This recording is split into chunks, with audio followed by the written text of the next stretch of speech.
अस्सलामुअलैकुम व्यूअर्स, कैसे हैं आप लोग। उम्मीद है अल्लाह पाक के फजलो करम से खैरियत से होंगे। व्यूअर्स, जैसा कि आप लोग जानते हैं कि मैंने अपने YouTube channel life is good पर मैट्रिक क्लास के स्टूडेंट्स के लिए मैथमेटिक्स से कुछ इंपॉर्टेंट गाइडलाइन दी थी। उसके हवाले से मैंने हर चैप्टर की कुछ वीडियोस बना के डाली हैं। अगर आपको मालूम है तो बहुत अच्छा है, अगर आप नहीं जानते तो जाइए यूट्यूब के ऊपर सर्च कीजिए लाइफ इज़ गुड, तो इसके ऊपर आपको जाकर मेरी एजुकेशन कैटेगरी के अंदर मेरी सारी वीडियोस वो मिल जाएंगी। तो इसी तरह से मैंने अब शुरू करने लगा हूँ फ़िज़िक्स के बारे में। मैं आपको फ़िज़िक्स के बारे में डिफरेंट चीज़ें बताऊँगा, उसके अंदर क्या क्या ऑब्जेक्टिव इंपॉर्टेंट हैं, ऑब्जेक्टिव के पॉइंट ऑफ व्यू से क्या क्या चीज़ें इंपॉर्टेंट हैं और सब्जेक्टिव के पॉइंट ऑफ व्यू से क्या क्वेश्चंस आते हैं, कौन कौन से टॉपिक्स इंपॉर्टेंट हैं, किन टॉपिक्स को करना है, किन टॉपिक्स को ज़रा छोड़ देना है, या फिर किन टॉपिक्स में थोड़ा लाइट ही रहना है, या फिर ऑन से भी कुछ कर सकते हैं। ये सब चीज़ें इंशाअल्लाह ताला मैं आपको अपनी वीडियोज़ के अंदर बताऊँगा। तो मेरे साथ जुड़े रहिए, मेरी वीडियोस को ज़्यादा से ज़्यादा लाइक कीजिए, कमेंट कीजिए और शेयर कीजिए, और मेरे बेल आइकन को लाजमी दबा दीजिए ताकि आप तक मेरी हर लेटेस्ट वीडियो की नोटिफिकेशंस आती जाएं। तो बगैर टाइम ज़ाया किए हम बढ़ते हैं अपने टॉपिक की तरफ। Chapter number 1, introduction to physics.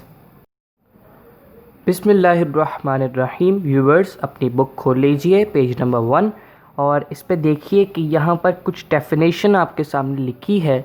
तो ये आपके पास लर्निंग के हवाले से नहीं बल्कि ऑब्जेक्टिव के हवाले से इंपॉर्टेंट है। सब्जेक्टिव में ये नहीं आता लेकिन ऑब्जेक्टिव में ये आ सकता है। इसमें डिफरेंट चीज़ें हैं, जैसे ये almighty Allah created this universe billion of years ago with the single word dash and at once it came into being. तो ये बी आपका आ सकता है ऑब्जेक्टिव के तौर पे। तो इस तरह से इसके अंदर ऑब्जेक्टिव मौजूद हैं। तो ये पैरा इस हवाले से काफ़ी ज़्यादा इंपॉर्टेंट हैं ये दोनों पैरा। अब बढ़ते हैं पेज नंबर 2 की तरफ। इसके अंदर मैं आपको बताऊंगा कि इसके अंदर ये देखें, यहाँ पर एक डेफिनेशन मौजूद है जो कि काफ़ी ज़्यादा इंपॉर्टेंट है, और इन डेफिनेशन के अंदर ये फ़िज़िक्स के हमारे पास ब्रांचेस भी मौजूद हैं और इसके हवाले से इनकी डेफिनेशंस भी यहाँ पर लिखी हुई हैं। और अगर आप ये कर लेते हैं ये डेफिनेशंस, इनमें से अगर आप 5 भी कर लेते हैं तो आपके लिए काफ़ी ज़्यादा आसानी हो जाएगी। लेकिन स्टूडेंट्स क्या करते हैं, वो शुरू के 5 कर देते हैं और बाकियों को नहीं पढ़ते। तो ऐसा नहीं करना, आपने बाकियों को भी पढ़ना है, क्योंकि ऐसा भी होता है पेपर्स के अंदर देखा जाता है कि वो आपको डेफिनेशंस की हेडिंग्स जो होती हैं वो आपको दे देते हैं कि आप ये डेफिनेशन बताएं, ये वाली इसकी डेफिनेशन क्या है ये आप मुझे बताएं। पेपर्स के अंदर इस तरह से आता है कि अगर वो दे दें बायोफिज़िक्स, तो आपने तो शुरू की 5 की हुई है तो आपको बायोफिज़िक्स के बारे में कैसे पता होगा। तो प्लीज़ ऐसा ना करें, इन सबको करें और एक नज़र सबको देख लें, ताकि अगर कोई भी इनमें से सिलेक्टिव भी आ जाए तो आपके लिए आसानी हो। ये देखें, फिज़िक्स की डेफिनेशन यहाँ पर गिवन है, page number 2। The word physics come from a Greek word physikos meaning natural. Simple definition है, और इसकी डेफिनेशन ये सिंपल है और ये इसकी मीनिंग तौर पर आप कह सकते हैं यहाँ पर लिखा हुआ है। It is defined as a science which deals with the interaction of matter and energy. ये 2 लाइंस आप लिख सकते हैं अगर आपके पास पेपर के अंदर डेफिनेशन फ़िज़िक्स की पूछी जाए। और अगर लॉन्ग के अंदर सब्जेक्टिव के अंदर आपके पास ये क्वेश्चन बनकर आता है तो आपने सिर्फ डेफिनेशन नहीं लिखनी, आपने उसकी 2 टाइप्स भी साथ लिख देनी है। ये ब्रांचेस के तौर पर ये 2 इनके साथ आपने बयान कर देनी है उसके अंदर, ताकि आपको आसानी से मार्क्स मिल सकें। तो ये इस हवाले से ये क्वेश्चन बहुत ज़्यादा इम्पॉर्टेंट है। फिर आ जाते हैं इस पैरा की तरफ, importance of physics in our daily life. ये पैरा जो है ये भी इम्पॉर्टेंट है, लेकिन ये सब्जेक्टिव के पॉइंट ऑफ व्यू से नहीं बल्कि ऑब्जेक्टिव के पॉइंट ऑफ व्यू से है। अगर आप इसको पढ़ें तो उसके अंदर आपको एक इम्पॉर्टेंट ब्लैक ये थर्मोडायनेमिक्स के नाम से यहाँ पर नज़र आएगी, और ये किसी भी तरह इस पैराग्राफ के अंदर से ये ब्लैंक बनाकर दे सकते हैं आपको ऑब्जेक्टिव के अंदर। तो ये आपने एक बार आप ये पैराग्राफ पढ़ लें और ये आपके लिए काफ़ी ज़्यादा इम्पॉर्टेंट साबित हो सकता है। और इसी पैराग्राफ जो मैंने आपको बताया importance of physics in daily life के आखिर में ये देखें, यहाँ पर एक और ब्लैंक के तौर पर मौजूद है। ये देखें, nuclear energy is used to produce electric power, और ये भी आपकी ब्लैंक के तौर पर आ सकता है। Production of nuclear energy is the area of nuclear physics, ये भी ब्लैंक के तौर पर आ सकता है। तो ये पैराग्राफ जो है importance of physics in daily life, ये आप कर लें, ऑब्जेक्टिव के पॉइंट ऑफ व्यू से इम्पॉर्टेंट है, सब्जेक्टिव में ये नहीं आता। फिर आगे बढ़ते हैं साइंटिफिक मेथड की तरफ।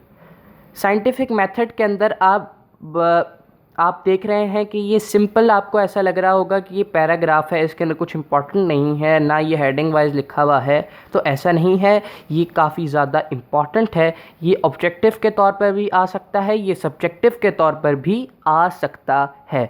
तो आप ये देखें, इसके अंदर डेफिनेशंस छोटी छोटी मैंने मार्क की हुई हैं, अगर आपको नज़र आ रही हों अपनी स्क्रीन पर। ये देखें, in a scientific work the most important thing is observation. सबसे पहली साइंटिफिक मेथड के अंदर चीज़ आ जाएगी आपके पास ऑब्जर्वेशन। लिख लें, अपने साथ कोई रजिस्टर रखें, उसके ऊपर लिख लें। पहले आप लिखें, हेडिंग डालें ऑब्जर्वेशन की, साइंटिफिक मेथड मेन हेडिंग, सब हेडिंग उसके अंदर आपके पास ऑब्जर्वेशन की आ जाएगी। ऑब्जर्वेशन की हेडिंग लिखें, उसके बाद आप लिखें observations are taken very carefully and systematically. ये भी इंपॉर्टेंट पॉइंट है। ये पहला और दूसरा पॉइंट बन गया आपके ऑब्जर्वेशन की हेडिंग के अंदर।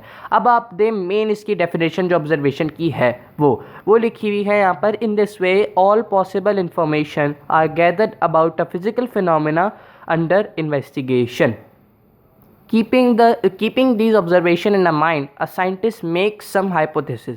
ये छोड़ दें, आप सिर्फ इन्वेस्टिगेशन तक रखें, ये शुरू से लेकर इन्वेस्टिगेशन तक। तो ये आपकी बन गई ऑब्जर्वेशन की डेफिनेशन। ठीक, तो साइंटिफिक मेथड के अंदर सबसे पहले आपका ऑब्जर्वेशन आ गया, उसकी डेफिनेशन आपने लिख दी। अब बढ़ते हैं, इसके बाद सेकंड चीज़ जो है वो हाइपोथेसिस है। ये आप पढ़ लीजिएगा, आपको समझ आ जाएगी, ठीक है, साइंटिफिक मेथड के अंदर। लेकिन मैं आपको मोटी मोटी चीज़ें बता रहा हूँ ताकि टाइम भी कम है इस वीडियो के अंदर, ताकि आपकी ज़्यादा से ज़्यादा चीज़ें कवर हो सकें। ये देखें, ऑब्जर्वेशन की मैंने आपको डेफिनेशन बताई। अब हाइपोथेसिस की डेफिनेशन यहाँ पर लिखी है। Hypothesis is the notion of a scientist on which he tries to explain the phenomena. ये साइंटिस्ट का एक नोशन होता है, एक साइंटिस्ट की तरफ से, जो एक साइंटिस्ट जो वर्क कर रहा होता है किसी चीज़ पे, उसकी तरफ से कुछ दिया जाता है। वो अपनी थ्योरी जो वो कर रहा होता है, जो उसने अपनी रिसर्च की होती है उसके बारे में, उसका क्या नज़रिया है, ये वो है हाइपोथेसिस, साइंटिस्ट का नज़रिया। मेन चीज़ साइंटिस्ट का नज़रिया जो है वो हमारे पास हाइपोथेसिस कहलाता है। और ये इसकी डेफिनेशन बन गई। अब आपने लिखा साइंटिफिक मेथड मेन डेफिनेशन, ऑब्जर्वेशन, देन हाइपोथेसिस। फिर आ जाते हैं थ्योरी की तरफ। The theory is checked by experiments, और ये इसकी डेफिनेशन हो सकती है। He designs a theory on the basis of hypothesis and gives an elaborated explanation about the phenomena। आप इसमें से बना सकते हैं थ्योरी की डेफिनेशन आराम से।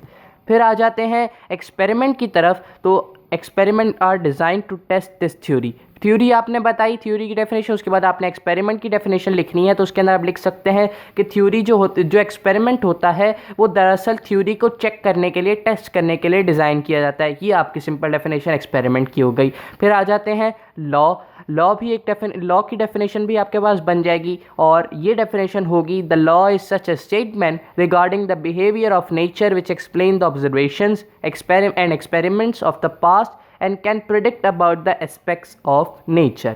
सिंपल आपके टू मेन क्वेश्चंस ये मेन सब्जेक्टिव के हवाले से बन गए हैं। ये आपको मैंने ऑब्जेक्टिव के बारे में बताया, और ये पहला क्वेश्चन डेफिनेशन समेत इनकी ब्रांचेस का, फिर दूसरा साइंटिफिक मेथड, और इसके अंदर जो सब हेडिंग्स थी उसके बारे में। तो ये पैरा भी आपका कवर हो गया। इस पैरा के बारे में मैंने आपको बताया कि ये ऑब्जेक्टिव के हवाले से इंपॉर्टेंट है। ठीक, मुझे उम्मीद है कि आपको मेरी ये वीडियोस अच्छी लगेंगी इंशाल्लाह, तो आप इनको एंड तक देखें। फिर आगे बढ़ते हैं हम नेक्स्ट पैरा की तरफ। ये भी आपके पास जो ये पैरा है ये भी आपके पास इम्पॉर्टेंट है ऑब्जेक्टिव के हवाले से। याद रखिए, ऑब्जेक्टिव के हवाले से ये पैरा आपके पास जो है ये इम्पॉर्टेंट है। ये पैराग्राफ जो है स्टूडेंट्स देखें, ये वाला, ये जैसा कि मैंने आपको बताया था कि ऑब्जेक्टिव के हवाले से इम्पॉर्टेंट है। और ये भी मैं फिर से कहता हूँ कि इसके अंदर जो है कुछ ऐसी चीज़ें हैं जो आपके पास सब्जेक्टिव में भी बनकर आ सकती हैं। सपोज़ कि अगर वो आपसे पूछें कि what is corpuscular theory of light and who gave it, तो आपके पास आंसर मौजूद होना चाहिए, और आपको आंसर मिलेगा इस पैराग्राफ के अंदर। जब तक आप ये पैराग्राफ नहीं पढ़ेंगे तो आपके लिए मुश्किल होगी इन क्वेश्चंस को आंसर करने में। ठीक, तो सबसे पहले ब्लैंक में आपको बता देता हूँ ताकि आपके लिए आसानी हो जाए। ये देखें, Newton made a hypothesis about the nature of light. According to him light consist of extremely small particles moving with a very high velocity. He name these particles as corpuscles. Who name these particles as corpuscles, यानी इस तरह से कुछ भी इसके अंदर से blanks important बन सकती हैं और इसकी डेफिनेशन भी आप इसमें से बना सकते हैं। और कॉर्पसेल्स जो कि उसने डिस्कवर किए थे, तो उसने ये जो थ्योरी उसकी थी उसको हम कहते हैं कॉर्पस्क्यूलर थ्योरी ऑफ लाइट। तो इस तरह से आप काफ़ी सारी इसके अंदर से 2-3 लाइनों की डेफिनेशन जो है वो आप बना सकते हैं। तो आपके लिए काफ़ी आसानी हो जाएगी ऑब्जेक्टिव और सब्जेक्टिव के पॉइंट ऑफ व्यू से। और इसके बाद ये देखें, ये भी एक इंपॉर्टेंट ब्लैंक है, Foucault determine the speed of light in water. Foucault इसकी ब्लैंक हो सकती है।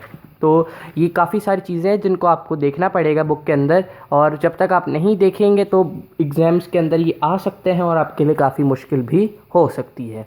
ये देखें, इस पेज के ऊपर बाकी जो उसका पैराग्राफ का जो एंड है वो इस पर मौजूद है, और इसके अंदर भी यहाँ पर एक और उसी तरह की ब्लैंक मौजूद है।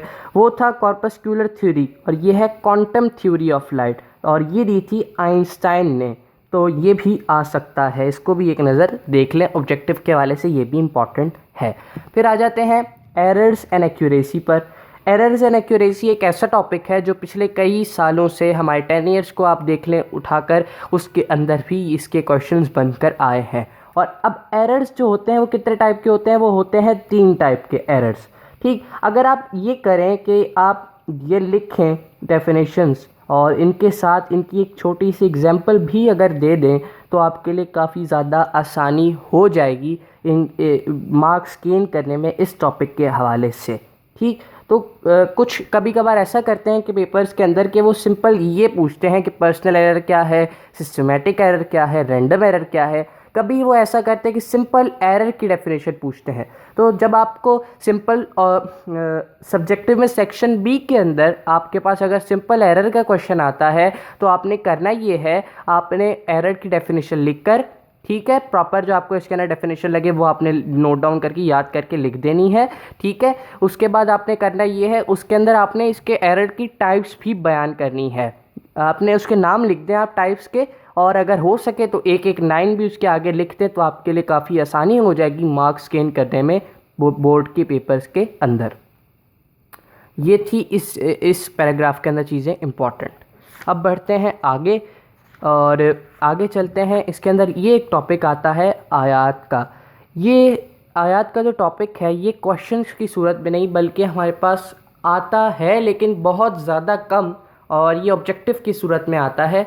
और ये देखें आप, मैंने कुछ मार्क किए हुए हैं यहाँ पर, क्योंकि ये बुक में मौजूद है तो हम ये नहीं कह सकते कि ये बिल्कुल तौर पर नहीं आएगा, लेकिन चांसेस इसके आने के कम होते हैं।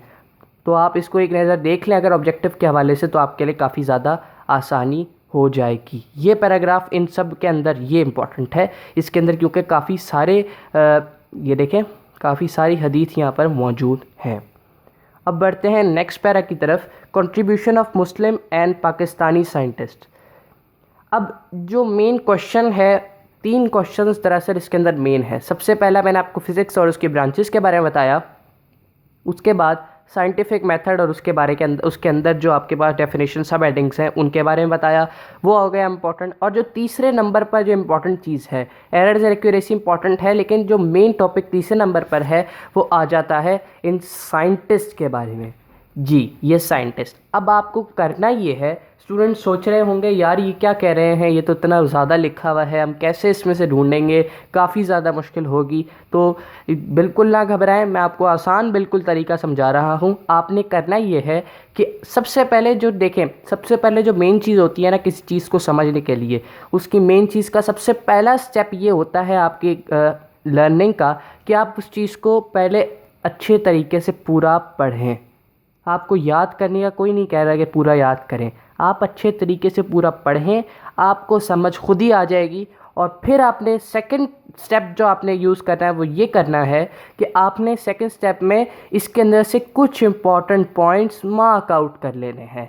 कुछ इंपॉर्टेंट पॉइंट्स मार्क कर लेने हैं, उनकी हेडिंग्स बना लेनी है, आपके लिए काफ़ी ज़्यादा आसानी हो जाएगी। और कुछ से मुराद 4 से 5 पॉइंट्स, 5 पॉइंट्स कर लें, ताकि अगर आपके जेहन से एक निकल भी जाए खुदा ना खास्ता, तो आपके पास 4 पॉइंट्स मौजूद हो जिनको आप पेपर के अंदर इनके नाम के नीचे लिख सकें आराम से। क्योंकि सेलेक्टिव इनमें से हम कर नहीं सकते, ये 5 हैं और आपको ये 5 ही करने पड़ेंगे।